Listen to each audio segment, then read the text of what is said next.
Assalamualaikum warahmatullahi wabarakatuh.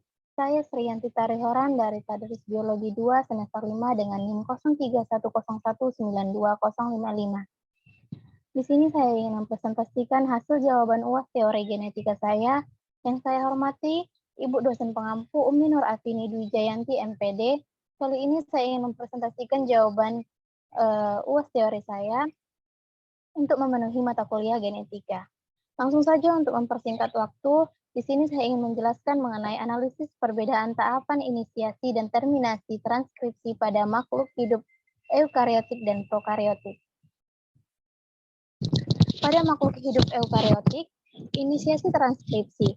Pada makhluk hidup eukariotik membutuhkan faktor transkripsi basal atau transcription factor yang harus menempel pada daerah promotor di DNA dan membentuk kompleks inisiasi yang tepat sebelum RNA polimerase berkaitan dan memulai transkripsi. Mekanisme transkripsi pada eukariot pada dasarnya menyerupai mekanisme pada prokariot. Pada makhluk hidup eukariotik, terminasi transkripsinya ialah terminasi yang mengarah pada disosiasi transkrip lengkap dan membuat RNA polimerase dan dari DNA template. Nah, proses berbeda untuk masing-masing dari 3 RNA polimerase. Mekanisme penghentian adalah yang paling sedikit dipahami dari 3 tahap transkripsi. Selanjutnya yaitu pada makhluk hidup prokariotik, inisiasi transkripsi. Pada prokariot, gen terdiri atas 3 bagian utama. Daerah pengendali, promoter, atau bagian struktural dan terminator. Promoter merupakan bagian gen yang berperan dalam mengendalikan proses transkripsi dan terletak pada ujung 5 akson.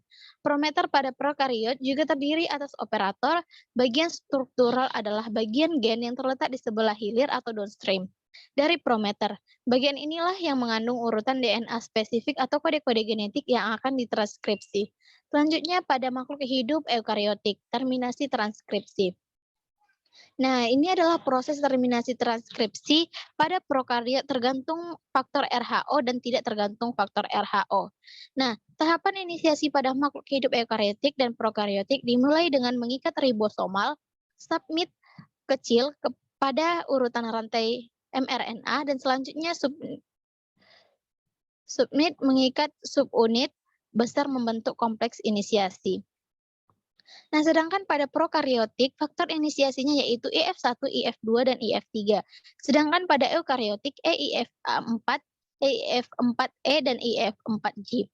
Sedangkan tahapan terminasi transkripsi pada makhluk hidup eukariotik dan prokariotik terjadi dalam sitoplasma sel sehingga dalam transkripsi prokariotik itu bersifat multigenik dan memiliki jumlah polimerase sebanyak 1 RNA polimerase sehingga 1 mRNA polimerase tadi dapat mengkatalis keseluruhan proses transkripsi. Dan dalam transkripsi eukariotik, sebagian besar monogenetik terdapat 1 gen dalam 1 unit transkripsi dan bersifat multigenik, sehingga bervariasi mulai dari ragi yang bersel 1 hingga manusia yang memiliki kurang lebih 3-5 RNA polimerase. Oleh sebab itu, setiap polimerase memiliki karakteristik dan peran yang berbeda. Nah, pada eukariotik, proses transkripsi dan translasi tidak berlangsung secara serentak. Transkripsi berlangsung di dalam nukleus, sedangkan translasi berlangsung di dalam sitoplasma atau ribosom. Dengan demikian, ada jeda waktu antara transkripsi dengan translasi yang disebut sebagai fase pasca transkripsi. Tahapan transkripsi pada prokariot meliputi yang pertama inisiasi transkripsi atau terbentuknya gelembung transkripsi, yang kedua pemanjangan, dan yang ketiga terminasi atau tergantung faktor RHO dan tidak tergantung faktor RHO. Nah, selanjutnya yang kedua ialah mengenai perbedaan tahapan inisiasi translasi pada makhluk hidup.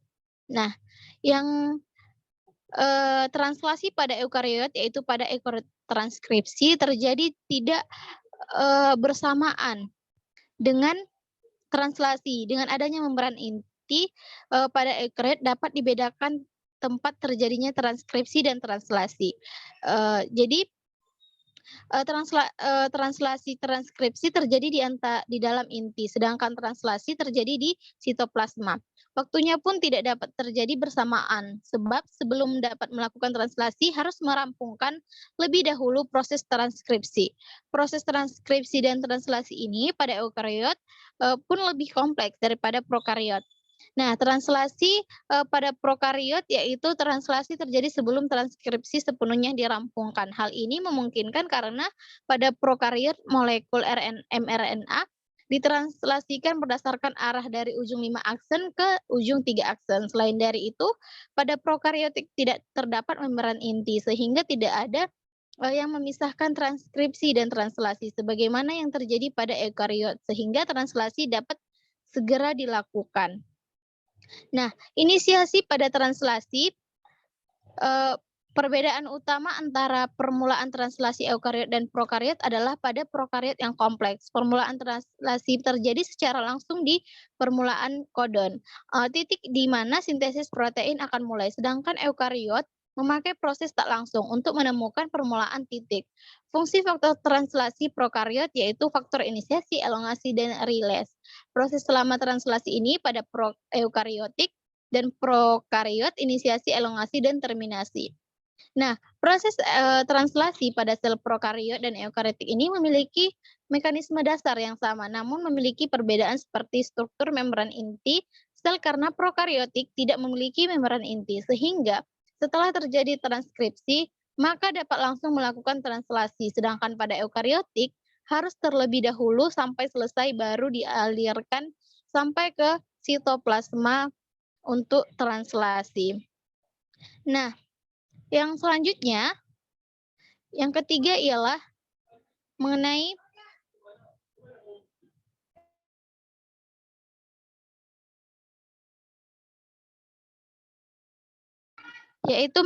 proses yang terjadi pada tahapan elongasi dan terminasi pada proses translasi.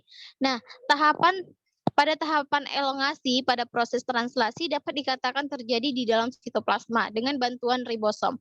Dan pada tahapan ini, RNA polimerase membuka ikatan double helix pada kegiatan bagian gen yang dikenali. Setelah itu, dilakukan penyalinan urutan basa yang ada pada DNA, sehingga terbentuk RNA baru. Lalu enzim RNA polimerase tadi akan terus membentuk mRNA oleh tRNA ke dalam larutan asam amino. Nah, sedangkan pada tahapan terminasi, pada proses translasi merupakan akhir dari proses translasi. Karena pada tahap terminasi ini mRNA telah mencapai kodon akhir sebab kodon tersebut akan mengaktifkan faktor pelepas yang menyebabkan bertambahnya molekul air pada asam amino yang telah terbentuk. Nah, selanjutnya yaitu oligasi kodon dari mRNA langsung diterjemahkan menjadi asam amino. Rangkaian asam amino ini membentuk polipeptida. Nah, terminasi ini adalah tahapan terakhir ketika kodon terakhir atau kodon stop bertemu dengan ribosom. Nah, proses yang terjadi pada tahapan elongasi dan terminasi pada proses translasi yaitu elongasi atau perpanjang rantai ini pada proses translasi. Tahapan ini di mana rantai asam amino diperpanjang. Di sini mRNA dibaca satu kodon sekali dan asam amino yang sesuai dengan kodon ditambahkan ke rantai protein. Nah, yang selanjutnya yaitu mekanisme determinasi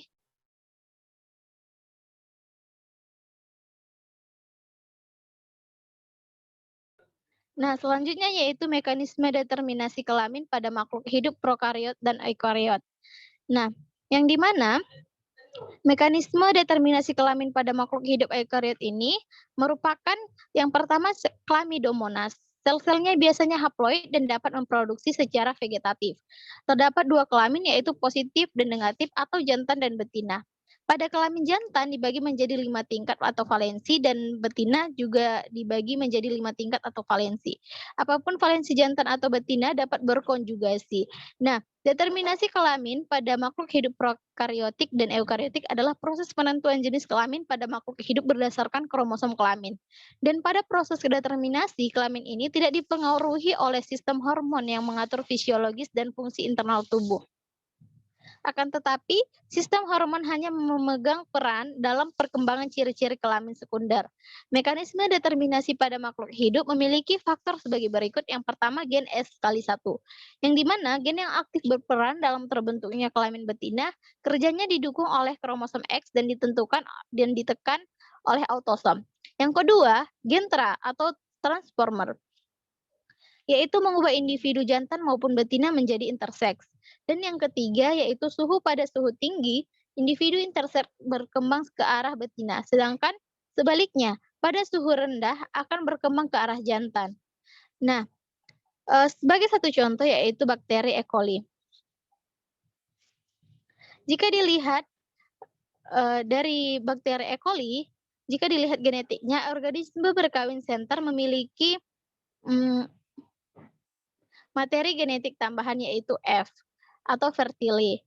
Nah, yang tidak dimiliki oleh organisme betina pada bakteri ini yaitu organisme jantan simbolkan F positif dan organisme betina disimbolkan F negatif.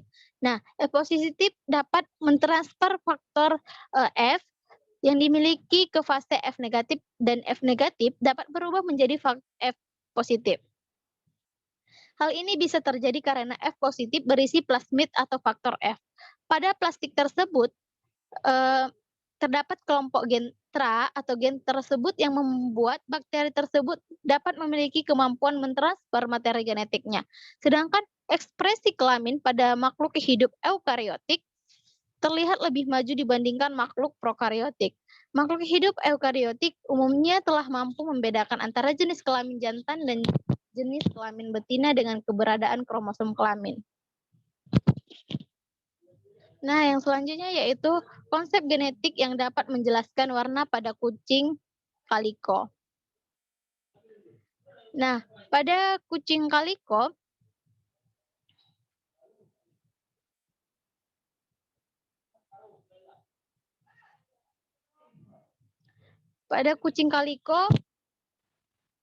kucing kaliko adalah kucing yang memiliki warna bulu belang 3. Hal tersebut dapat terjadi karena ketentuan gennya dikarenakan gen itu terletak di kromosom X. Penentuan jenis kelamin sehingga jenis kucing yang berkromosom XX akan lahir dengan jenis kelamin perempuan dan XY sebagai laki-laki. Oleh karena itu, kromosom X membawa gen pembawa warna bulu oranye dan atau hitam. Kucing jantan hanya memiliki satu kromosom X sehingga hanya dapat memiliki warna bulu oranye atau hitam, sedangkan kucing betina memiliki warna oranye dan hitam.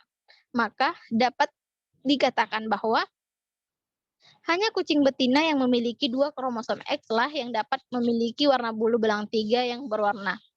Nah, warna belang 3 ditimbulkan karena ada pewarisan sifat terpaut kelainan seks lengket serta gen dalam autosom yang menyebabkan kemunculan warna solid dan total putih. Dengan adanya gen tersebut, maka dapat menghasilkan 3 kombinasi warna. Yang pertama, polos jika gennya merupakan homozigot resesif atau ditandai dengan S kecil, total putih terbatas jika merupakan heterozigot S besar S kecil, serta total putih dominan jika homozigot dominan S besar. Nah, warna belang 3 diakibatkan kombinasi gen yang menimbulkan warna tortosesel dan total putih. Kombinasi gen bisa bersifat homozigot maupun heterozigot. Jadi, secara genetik hanya ada kucing belang 3 betina saja karena kucing betina memiliki 2 kromosom X dan gen pengontrol munculnya warna merah, oranye, kuning, dan krim, dan hitam, coklat, tabby, dan biru yang ada di kromosom seks X ada dalam keadaan heterozigot. Nah, selanjutnya, prinsip haploid pada lebah dapat memberikan informasi terkait konservasi lebah agar penyerbukan pada tanaman tetap terjaga. Nah,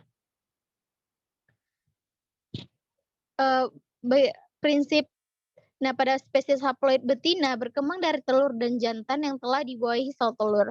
Yang tidak dibuahi dikarenakan seorang laki-laki adalah haploid, hanya memiliki satu salinan dari setiap gen.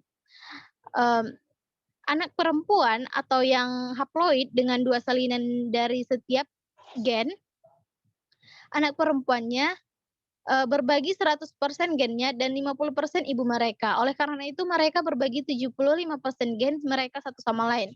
Semua lebah adalah haplodiploid, tetapi tidak semuanya bersifat eusosial. Dan di antara spesies eusosial, banyak pasangan ratu dengan banyak pria yang menciptakan setengah saudara yang hanya memiliki 25% gen mereka. Nah, haplodiploid tidak diperlukan dan tidak memadai untuk eusociality, tetapi monogami atau ratu kawin tunggal adalah lebah leluhur untuk semua spesies eusosial yang saat ini diselidiki. Oleh karena itu memungkinkan haplodiploid berkontribusi terhadap evolusi eusociality pada lebah. Setiap lebah memiliki eh, sistem adaptasi yang sama, yaitu memiliki sengat untuk mempertahankan diri, dan lebah juga menggunakan sengatan ekornya saat merasa terganggu atau terusik. Dan lebah menusukkan sengatan ekornya berkali-kali ke epidermis musuhnya sehingga merasa sakit. Nah, prinsip haplodiploid pada lebah terhadap penyerbukan yang terjadi dipengaruhi dengan bantuan serangga yang disebut dengan entomogami. Pada saat serangga hinggap dan mengisap nektar, serbuk sari yang dihasilkan lengket sehingga mudah melekat pada kaki serangga. Oleh karena itu, serangga ikut memindahkan serbuk sari ke putik. Lebah juga dilengkapi dengan organ yang mempunyai rambut-rambut atau bulu-bulu yang tumbuh lebat pada badan dan kakinya. Nah, sebagai tempat melekatnya serbuk sari bunga, sehingga dapat mengangkut serbuk sari dalam jumlah banyak yang selanjutnya memindahkan nektar tersebut. Nah, prinsip haplodiploid ini adalah sistem penentuan seks yang menghasilkan jantan dari telur yang belum difertilisasi sehingga haploid, dan betina dari telur yang telah difertilisasi atau diploid. Kesukaannya terhadap nektar dapat membantu penyerbukan silang. Selanjutnya, mengapa materi genetik perlu mengalami perubahan? Nah, karena adanya perubahan dalam urutan nukleotida, perubahan genotip, bahan-bahan penyebab terjadinya mutasi disebut dengan mutagen, dan sedangkan individu yang memperlihatkan perubahan sifat atau fenotip akibat mutasi disebut mutan. Mutasi tersebut bisa terjadi hanya pada DNA saja dan meluas hingga ke kromosom yang melibatkan beberapa jenis gen, dan perubahan ini bisa membuat terjadinya perubahan sifat baik pada tingkat sel maupun pada makhluk hidupnya. Nah, selain itu, materi genetik ini perlu mengalami perubahan karena perubahan materi genetik adalah sumber dari semua variasi genetik. Bahan baku evolusi berguna untuk menyelidiki proses biologis mendasar. Nah, karena untuk bertahan hidup, selain itu karena untuk bertahan hidup dan menjaga kelestarian suatu spesies di alam, sehingga makhluk hidup ikut berubah alam yang ada di sekitarnya yang dapat dikatakan selalu mengalami perubahan. Akan tetapi perubahan ini juga dapat berpengaruh terhadap perubahan sifat pada makhluk hidup lainnya. Selain itu, perubahan materi genetik salah satu syarat untuk terjadinya mutasi DNA, yang dimana mutasi DNA ini berguna di beberapa bidang, terutama di bidang pertanian, yang digunakan untuk menciptakan varietas baru yang lebih unggul. Nah, selanjutnya ada peta konsep. Selanjutnya ada peta konsep berkaitan dengan konsep esensial pada materi mutasi dan rekombinasi. Nah, yang pertama mutasi. Mutasi terbagi menjadi 3, yaitu penyebab, kategori, dan tingkat mutasi. Nah, yang pertama itu penyebab. Penyebabnya ada 2, yaitu internal dan eksternal. Yang internal terbagi atas 4. Yang pertama tautosrim, 2 penggelembungan, ketiga depurinasi, dan keempat eliminasi, dan keempat transposisi. Sedangkan penyebab eksternal yaitu fisika dan kimia. Nah, mutasi dikategorikan berdasarkan penyebab, lokasi, tipe, perubahan molekul, mutasi, skala mutasi, efek fenotip. Nah, mutasi ini merupakan kerusakan struktur yang terjadi disebabkan pergantian basa maupun aberasi kromosom. Nah, selanjutnya yaitu rekombinasi, yang dimana dasar molekul rekombinasi menuju kepada rekombinasi homolog. Yang kedua, proses rekombinasi yaitu Holiday model, the double strand Briggs model. Yang ketiga yaitu pindah saling sebagai dasar fisik rekombinasi. Yang keempat yaitu rekombinasi dan evolusi. Nah, rekombinasi merupakan pembentukan asosiasi baru dari gen-gen. Jadi, rekombinasi bukan perubahan struktur DNA, tetapi sesuatu yang sudah ada kemudian membentuk rekombinasi baru. Nah, mutasi dan rekombinasi ini adalah dua proses yang mengubah genom dari waktu ke waktu. Walaupun kedua proses tidak berhubungan, mereka membentuk genom terus-menerus. Sebagian besar perubahan ini tidak menunjukkan ke generasi berikutnya. Nah, selanjutnya yaitu ada soal yang dimana pada suatu populasi ditemukan dua macam alel untuk suatu gen yang mengatur kerja metabolisme tertentu. Frekuensi alel C adalah 0,6, sedangkan frekuensi alel C kecil adalah 0,4. Tentukan frekuensi genotipnya berdasarkan gen tersebut. Nah,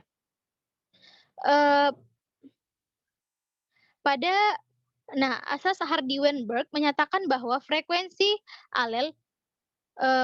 genotip dalam suatu populasi akan tetap konstan, yakni berada dalam kesetimbangan dari suatu generasi ke generasi lainnya, kecuali apabila terdapat pengaruh-pengaruh tertentu yang mengganggu kesetimbangan tersebut, yang dimana pengaruh-pengaruh tersebut yaitu perkawinan acak, mutasi, seleksi, ukuran populasi terbatas, hambatan genetik, dan aliran gen.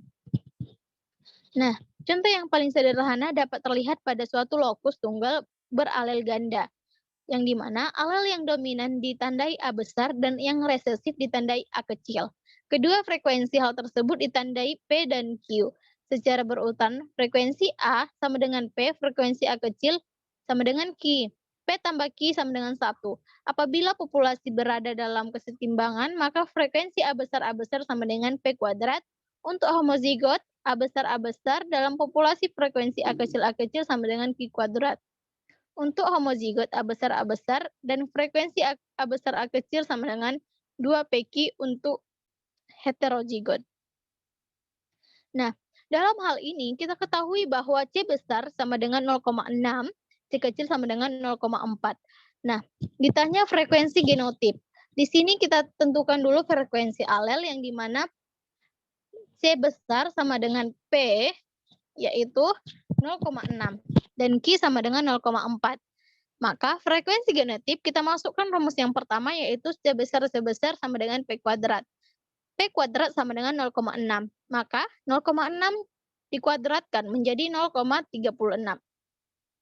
Nah, kita masukkan rumus yang kedua, yaitu sebesar sekecil sama dengan 2PQ.